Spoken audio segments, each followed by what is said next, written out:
A retired Marine bought his dreamland to live in peace. But when the HOA showed up with cops to take it from him, he didn't back down. He turned his quiet home into a battlefield, and what he did next shocked the entire county. You won't believe how far they pushed him, or how far he pushed back. Tom Dawson believed he'd finally found peace.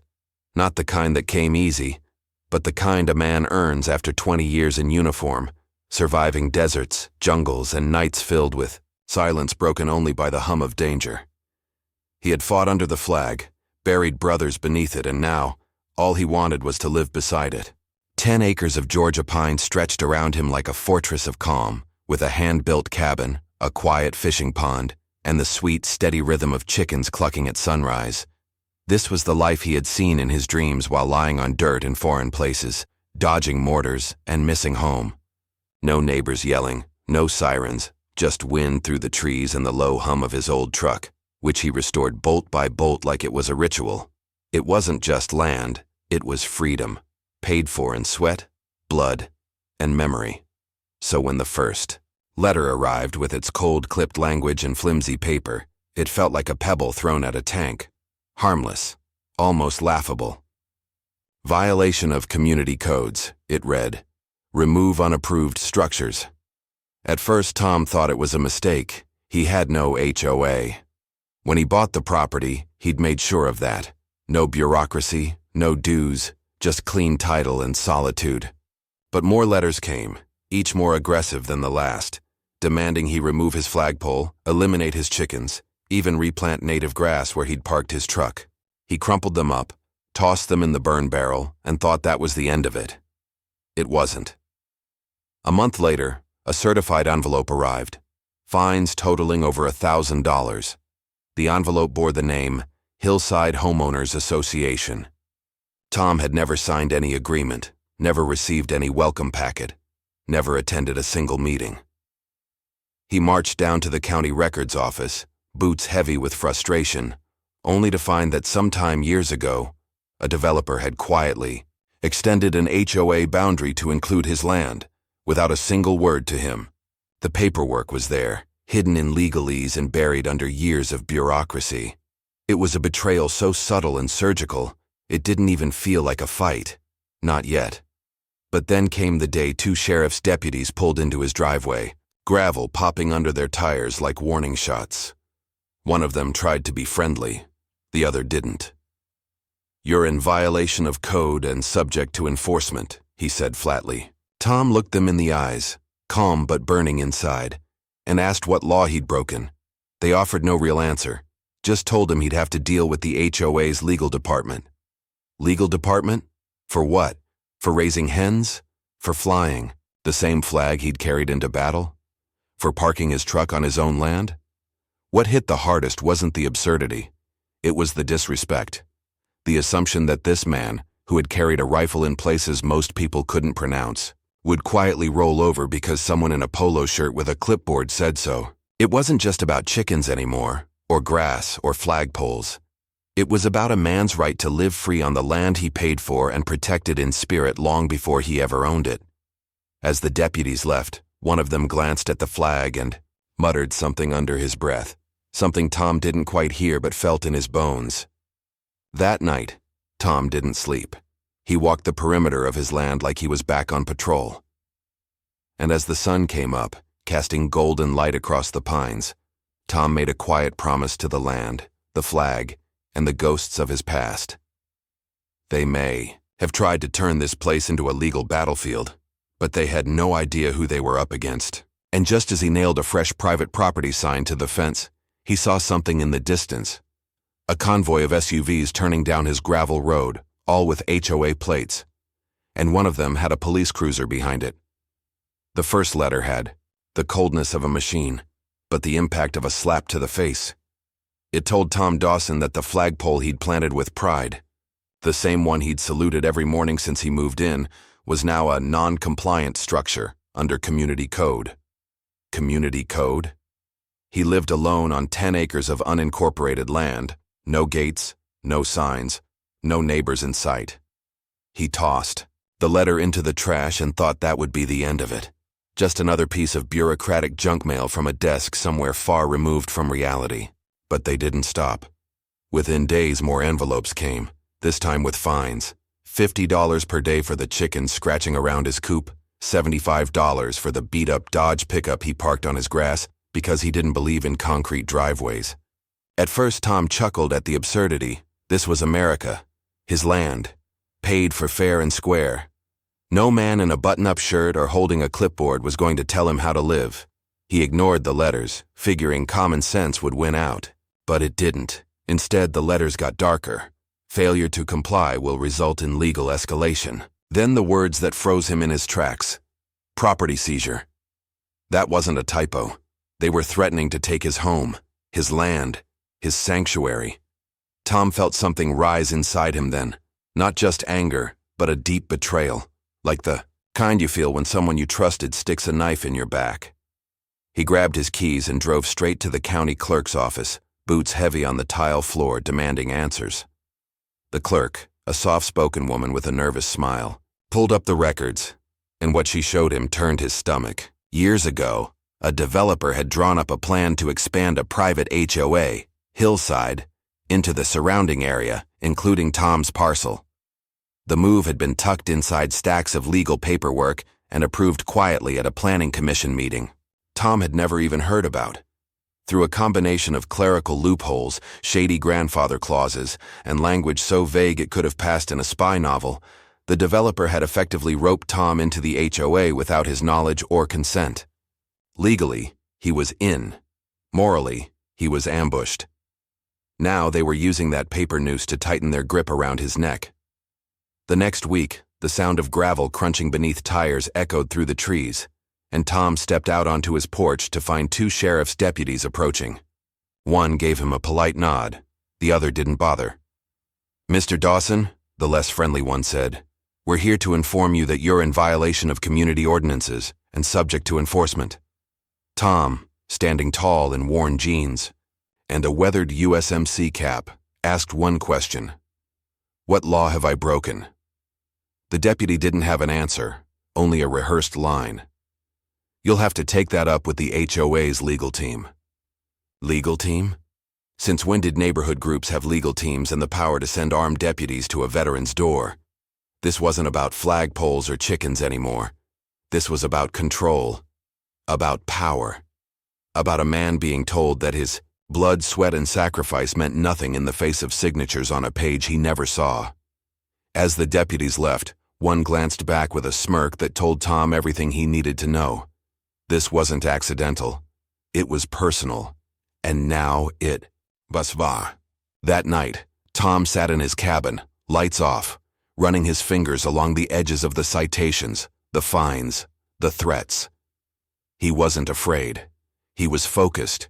He'd faced worse odds in darker places. And just as he began sketching out his plan to fight back, a strange noise broke the stillness outside. A slow, metallic dragging sound. He stepped onto his porch, eyes scanning the darkness. That's when he saw it. A steel post had been slammed into the edge of his driveway, freshly cemented into the ground, with a shiny metal sign that read, in bold black letters, "Future. Site of Hillside HOA security gate. Access by permission only." Tom thought the worst had passed, but the HOA wasn't done. They came back harder, meaner, and now backed by the court system. Legal papers arrived with the weight of iron, accusing him of racking up over $9,000 in fines and administrative fees, threatening that if he didn't pay, they'd place a lien on his land, the same land where his boots had touched every inch of soil, where he'd poured every slab of concrete with his own hands and fenced in chickens with wood he cut himself. The betrayal sank deeper when the community started turning cold. Neighbors who once waved stopped looking his way. Some, he realized, sat on the HOA board themselves and were now pretending they didn't know him. The local hardware store, where he bought nails, lumber, even feed, suddenly refused him service, citing complaints from concerned residents, and Tom knew exactly what that meant. They weren't just trying to beat him in court. They were trying to break him down, isolate him, make him feel like a trespasser on the very soil he bled to defend. But they underestimated the quiet fire that lives in a man who's been through real war. Tom didn't lash out. He planned. He turned his kitchen table into a war room, reading every zoning code, every HOA regulation, every obscure county precedent buried in dusty records. He barely slept. Then, through a veterans legal network, he found a young attorney, an Army Ranger turned small-town lawyer, who'd seen his story online and offered to help pro bono. They shook hands like soldiers, not clients, and got to work filing motions, digging through the legal mess that had been weaponized against him. But Tom wasn't just preparing a legal fight, he was building a statement. On the edge of his land, right near the roadside where everyone would see it, he hammered together a towering wooden sign, rough but proud, painted in bold letters. "This land defended by a U.S. Marine. Trespass at your own risk." Beneath that, he screwed in a small metal plaque, just 5 words that carried the weight of his whole life. "I fought for this country. I won't lose it to paperwork." Photos of the sign hit social media like wildfire. First it was local, people from neighboring counties driving by, honking in support, shaking his hand at the gas station. Then came a reporter from the small-town paper who published a piece, titled "The Marine versus the HOA," and that's when the dam broke. News stations showed up with cameras. National headlines started swirling. But more than that, the letters started coming. Hundreds, then thousands. Veterans from all 50 states, truck drivers, farmers, everyday Americans who'd faced the same bureaucratic bullying and finally saw someone standing tall.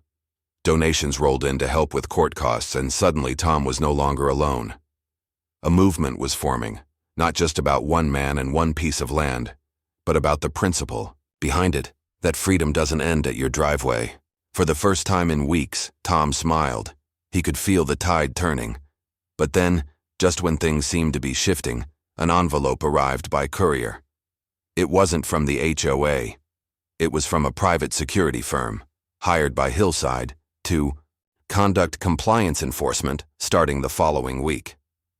Inside was a list of demands and a schedule for their inspection. The final line was underlined in red. "Failure to comply will result in forcible access and removal of unauthorized occupants." Tom set the letter down and looked out at his flagpole waving strong in the wind, and he knew this wasn't just a fight anymore. This was a siege. The courthouse was packed tighter than a Sunday morning church revival, and the air inside buzzed with tension as the showdown everyone had been waiting for was about to unfold. On one side, the HOA with a polished team of lawyers, dressed like Wall Street bankers, briefcases in hand, smug confidence in their step. On the other, Tom Dawson, standing tall in his Marine Corps dress blues, ribbons glinting under the fluorescent lights, his chin lifted with the quiet strength of a man who's faced down more dangerous enemies than any suburban committee. Behind him stood his attorney, the Army vet with fire in his eyes, and a silent phalanx of fellow servicemen, each in uniform, each bearing witness, not just to the case, but to the principle behind it, that no man should be stripped of his dignity or land by a pen stroke hidden in paperwork. The judge, a silver-haired man with the steady gaze of someone who's seen plenty of courtroom games, looked from one side to the other, his eyes narrowing slightly as he tapped the file in front of him. "This is a civil matter," he began, "but its clear emotions are high." And then the storm began. The HOA's lawyers opened with confident tones, citing codes, bylaws, technicalities, painting Tom as a stubborn outlier refusing to follow community standards.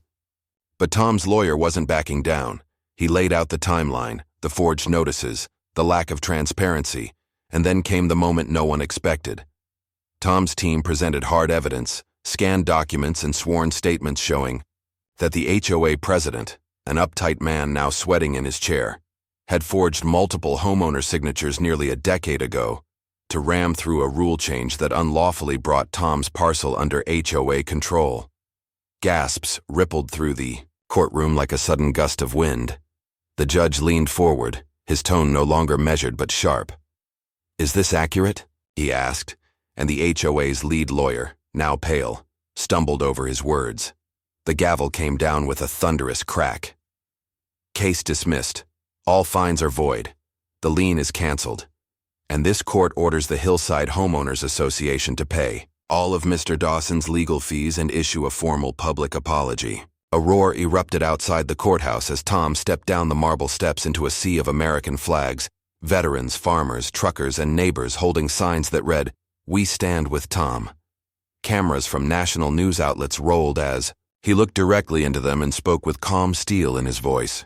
"I didn't want to fight, but if you corner a man on his own land, don't be surprised when he pushes back."